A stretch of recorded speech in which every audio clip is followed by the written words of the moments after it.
Hello everyone, this is Gorax and today I'm gonna show you how I beat Meander, finishing it, going from level 180 to 300 in less than 5 hours total, using 8 different formations, utilizing only 11 heroes or around that in total. If you want to see how I've done specific stages, go to this live stream I did yesterday, Dungeons Dragon collab, pay 180 to 300 cleared and start watching from minute 31. I will go over most of the stages. You can see at which stages I struggled and how I overcome the struggle. So this will get you all up to level 300 where I stopped the stream, but I did clear the Ravatrix at level 300 and I got the team ready for you as well. While the hero choices I'm going to use are available for free-to-play players, I will be using mostly mythic artifacts. As veteran players, they will have access to that. So the first formation, I was testing Drizzt.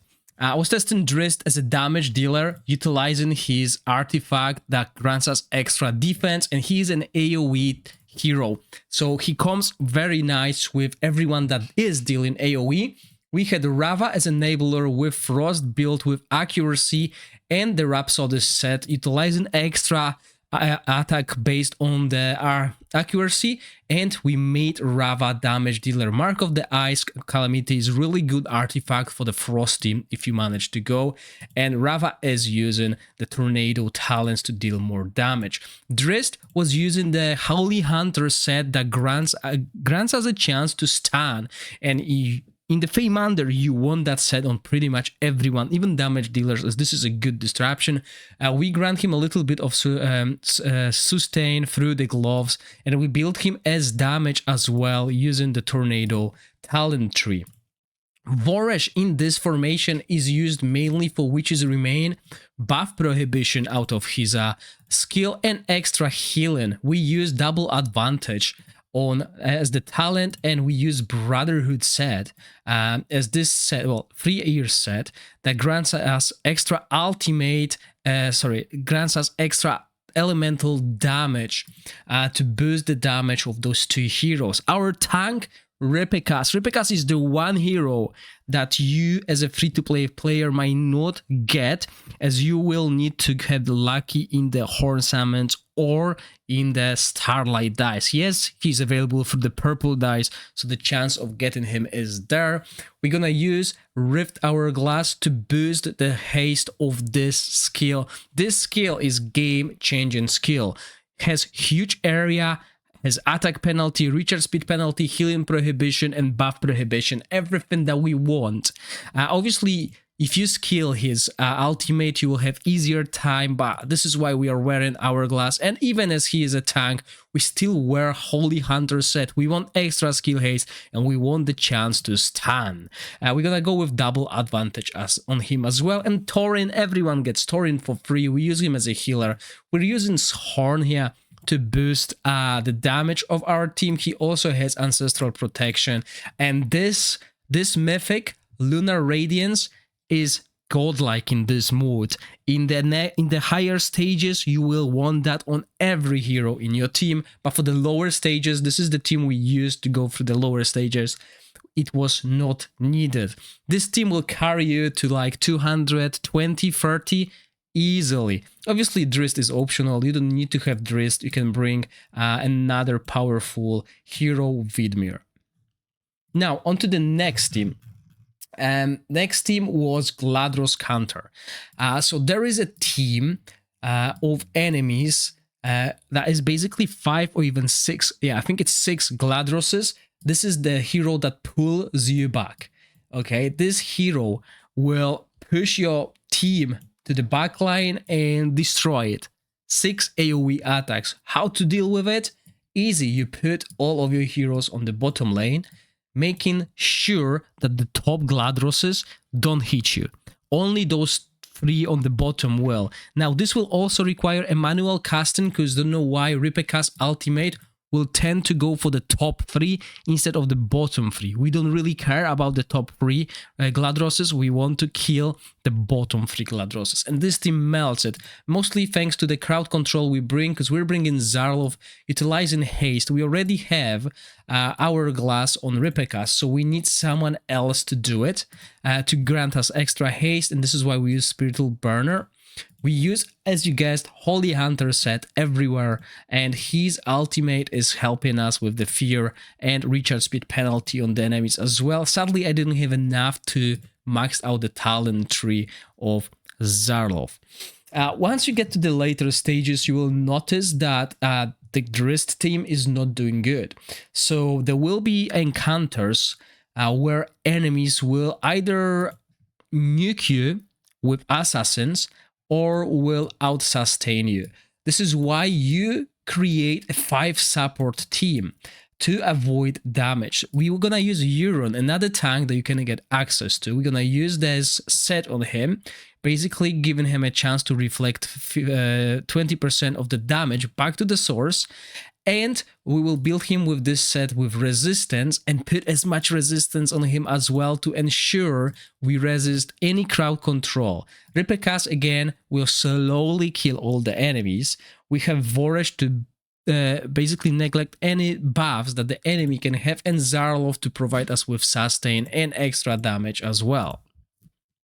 Another variant of this team is using another free hero that we get, Vinyara. She is a beast, guys. You need to use Vinyara in this Meander. So this is a great team against assassins. If you have enemies jump into your backline, you will constantly cast Vinyara's ultimate on the assassin and steal his energy, ultimate energy. This assassin will do 0 damage to you.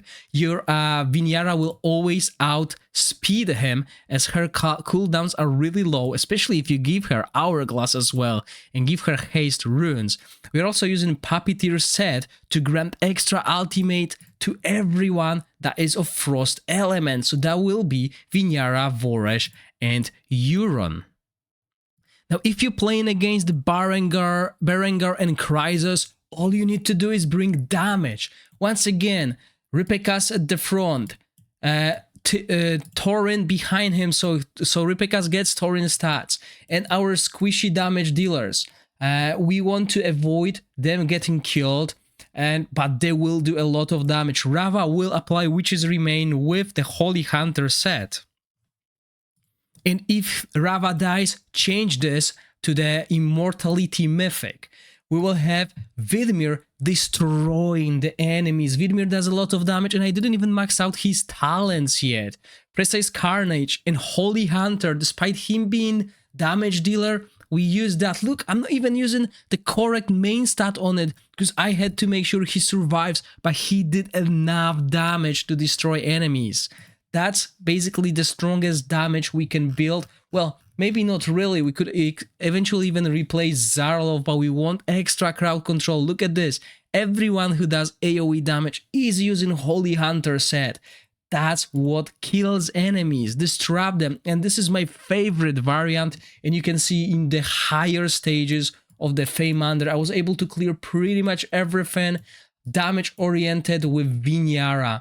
What Vinyara does is, once again, she can destroy any assassin, not letting them cast. She can do it to Mithracy as well. She can do it to Elecabre. She can do it to Premsta, Oster, any damage threat.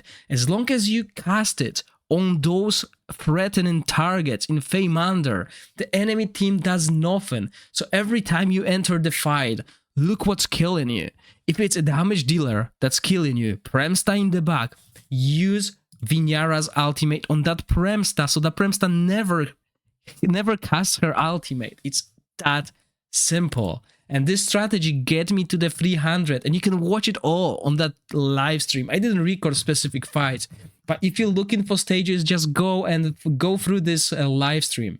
Now, obviously, the teams I showed you will not work on Ravatrix. Ravatrix requires some other approach. So for the lower levels of the Ravatrix, I tried to do something else, and I went with this Dauntless team.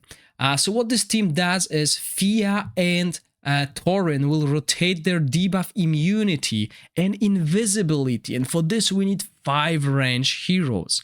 So this is the timing of this team that helps us cover that, and it's actually even the wrong timing because that should be 18 seconds, which I realized when I created a second Ravatrix team, and this team melts the boss. So at Ravatrix 300 we need extra damage, and this is the formation I used to deal with that Ravatrix. Look at this. What we do here is, and I can show you even the fight. So you can see the placement here, and what happens here is I also built what's her name? Fia with resistance to slow down this early debuffs. Kind of worked, kind of not. And I think this is the fight that I actually lost. I think I tweaked things around in the later stages. Yes, I think this is the run. Okay, so I was tweaking stuff around, and in here I moved them, switched the placement. So as you can see here, I have 2 over there, 2 in the middle, and 1 down there, which means the boss was always casting the poison on my front line. My front line is built with resistance. At least on Fia, I managed to get the right threshold. And as you can see, she is not getting anything. Despite me having 2 debuff immunities, there's always a chance in the early to get these debuffs. But full resistance helped, and the boss is not doing that much damage anymore. So I was lucky and could survive, because that was the issue. First, my issue was not enough damage, so I decided to go for Rowena. Then making sure my frontline survives, and this really helped. And as you can see, if we split this fight up, we got the damage. Remember, use food in Meander. You can use food. I'll make a separate video going over all of that. So what I've done here is I reduced the speed to 3 to check how many stacks the boss is. I'm still not happy with how many stacks she's got, because she's got 60 something stacks. So she hit like a truck, okay? That's why it was hard to survive. And as you can see, Tauren got the poison, Fia doesn't. The problem here is with them tanking it, if they don't resist the stance, their whole rotation is going off. As you can see, she cast it now and Tauren cast just after, so it's overlapping. And that's the issue, because Tauren doesn't have enough sustain. And yes, we cleared it with 5 seconds left. Meander 300 cleared using mostly epic heroes with Tauren. And yes, I know you might say, but you have so many mythic artifacts. Veteran players will have them, okay? As no excuse, those 3 are top 5 artifacts. Hourglass and Witch's Remain, every player should have. Horn is optional depending on what you're running, but I highly rated it as 3rd artifact that is worth getting.